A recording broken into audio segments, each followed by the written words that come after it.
They called her the Giant Widow, and no one ever said it with kindness. No one ever whispered it with warmth. It was always with a mix of fear and fascination, as if just saying her name might bring down a curse. She had become legend before she had turned 30, though no one quite knew how old she was now because nobody dared ask. And even if they had, it wasn't like she would answer, because the Giant Widow hadn't spoken in years. Not since the night her husband died in the mountains. Or, so the stories said, though the truth was buried under layers of lies and circus lights, hidden beneath rusted iron and the stench of hay and sweat that hung heavy in the tents of the traveling freak show that dragged her from town to dusty town like some monstrous treasure they barely kept leashed. And while every place had their share of drunks and daredevils, no one ever got too close to her cage, not the kids who tossed peanuts hoping to catch a glimpse of movement. Not the men who sneered with whiskey on their breath. Not even the women who clutched their husbands tighter when they passed by her shadow. Because she didn't move. Not unless she had to. Not unless her body demanded it. And even then, she did it slowly, deliberately, like a mountain shifting. After years of stillness, she was always there before the show opened, sitting cross-legged on the cold metal floor. Her hair a mess of black curls covering most of her face. Her eyes nearly lost in the tangle, except when the light caught them just right. And then only then did people swear they saw something in them.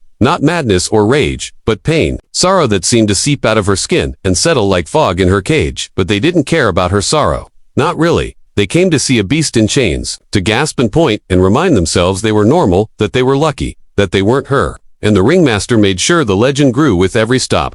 Each story more outrageous than the last. She strangled a black bear with one arm. She tore the roof off a cabin when her husband tried to leave her. She once snapped a deputy's spine in half when he reached for his gun, but she never spoke. Not once, and maybe that silence scared them more than any tale, because silence meant mystery, and mystery bred fear, and fear sold tickets. So when the show rolled into Redstone, a nothing town with more dust than water and more ghosts than people, they expected the same response: a gasp, a scream, maybe some spooked horses, but they didn't expect him. Not the cowboy in the wide hat who rode in on a horse that looked half dead and carried nothing but a saddlebag and a tired smile. Not the man who ignored the fire breathers, the sword swallowers, the conjoined twins, and the bearded lady who walked right past the ticket girl who tried to flirt with him, and straight to the iron cage like he'd been summoned there by fate itself. And when he saw her, when he laid eyes on the Giant Widow, he didn't flinch, didn't scoff, didn't turn to his buddy and whisper something crude. He just stopped, one hand on his belt buckle, the other hovering near his chest like he was holding something precious, and the widow noticed it too.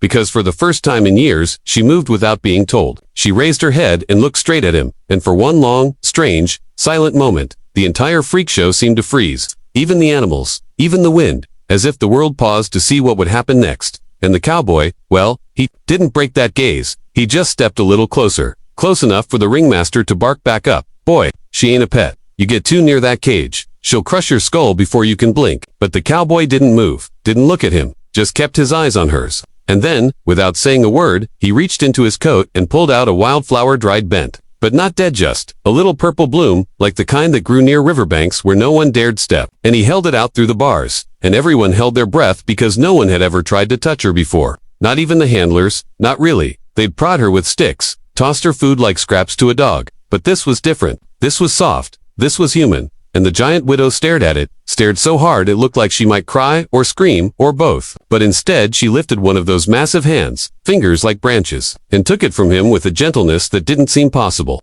And that was when the murmurs started, the whispers rippling through the crowd like wildfire through dry brush. And someone said he's crazy, and someone else said he's dead. And the ringmaster tried to yank the cowboy back, but the man finally spoke.